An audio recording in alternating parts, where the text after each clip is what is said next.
Would you like to know more?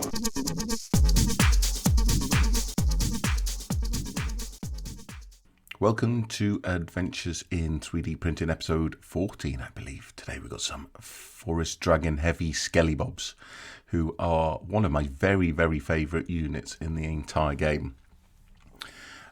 Because the difference between your Vampire Counts and your Tomb Kings is access to better quality infantry, and these are the fellows. So they're 3-3, so 3 attacks, 3 hits, 5 up armour, 60 points, so the same as High Elf Spearmen.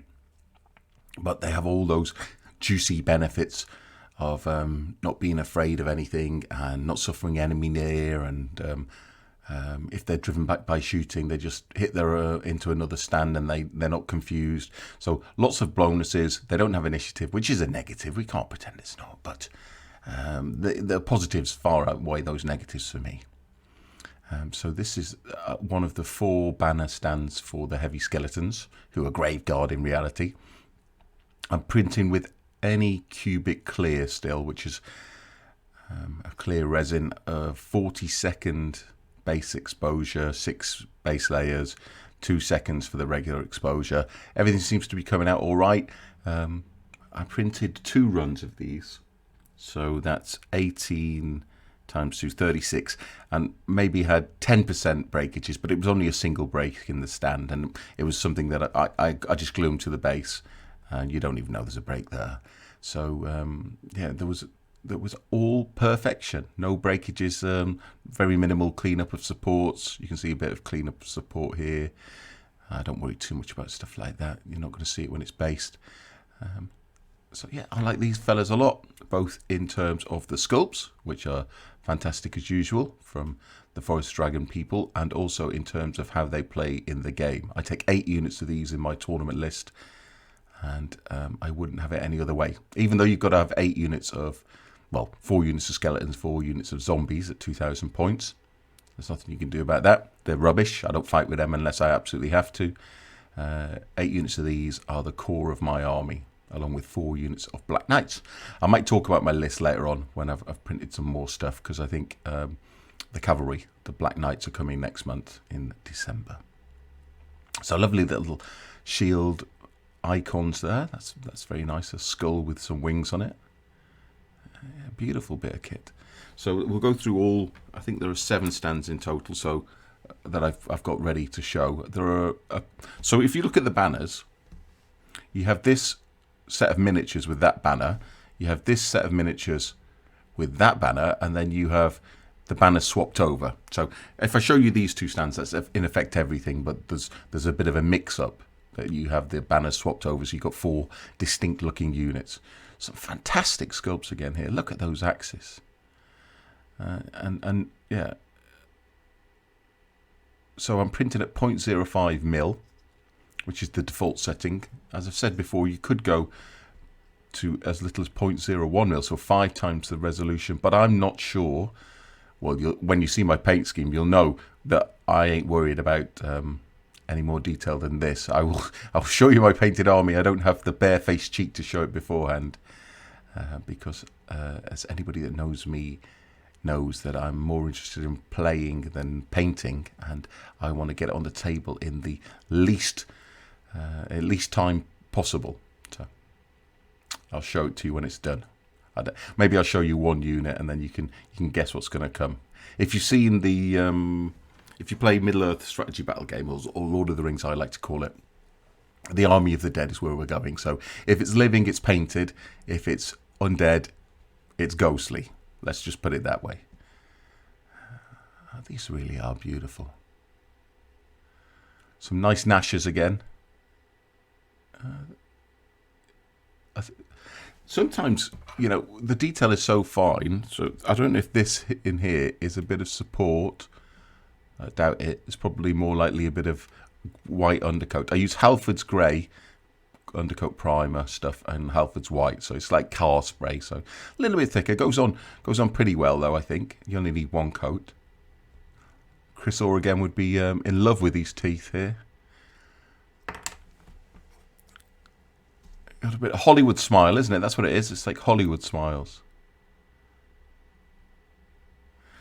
One thing that happened on the first batches, I was a little bit worried about getting off the base because I've had some breakages, so I tried freezing them.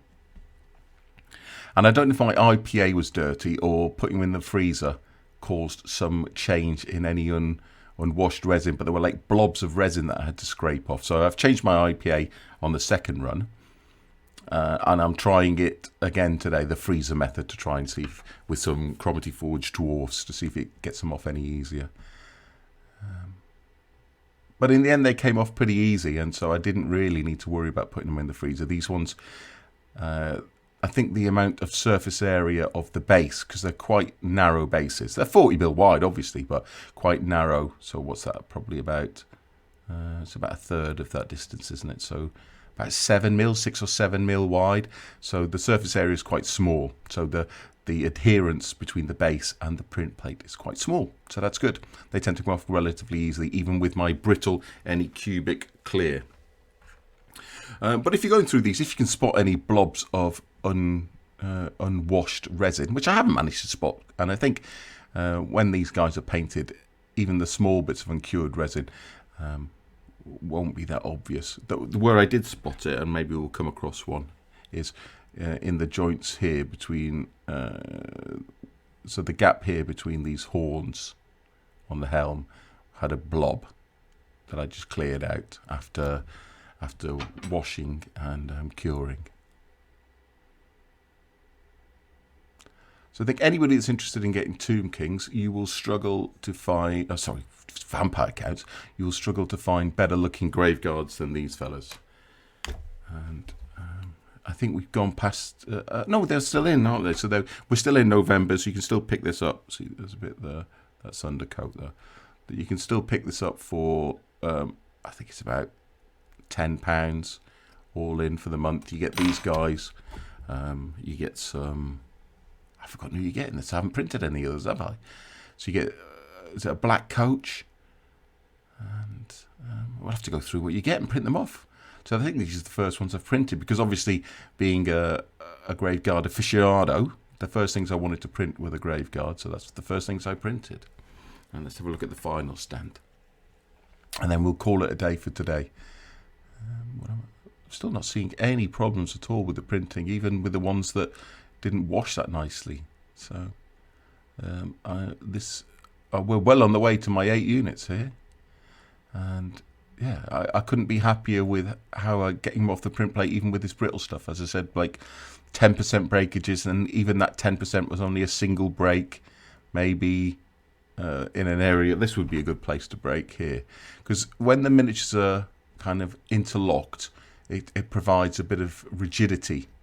And where there's a gap here, if it's going to break, I'm guessing it would break it just here. And then you'd have these 2 miniatures on one piece. Oh, there's a bit of rubbish there. See if we can get that out. Two pieces here. 2 miniatures on this strip and 4 miniatures on this. Then you just glue them back together. In fact, is that a break there? I can't see. That could actually be a break there. So yeah, as predicted, if there was going to be a break in this stand, it was here, and I've glued it back together on the base, and it's barely visible. And certainly when it's painted and base, it will not be visible. So yeah, okay. Forest Dragon, heavy skelly bobs. I'm absolutely in awe of these. I think these are absolutely fantastic. Well done, Forest Dragon.